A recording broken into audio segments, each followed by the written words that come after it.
bani na pi ban yo iba ngam la shan pi jin hidalati ngan patungan kan bangalan halamar way la jisno ngakun halamar way la jingekipun halamar way la jingitanai halamar way jingmun badan hadun not kiki ngahapan sen nashentur kimi halamar way mensim kakus lai halamar way nabya kala shai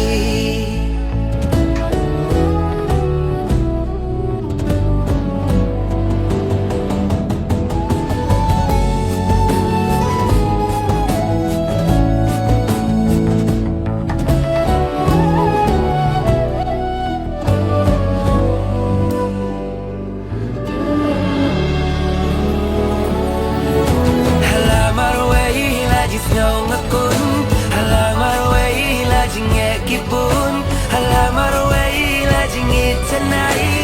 halamar way jingmun badan hadun not kiki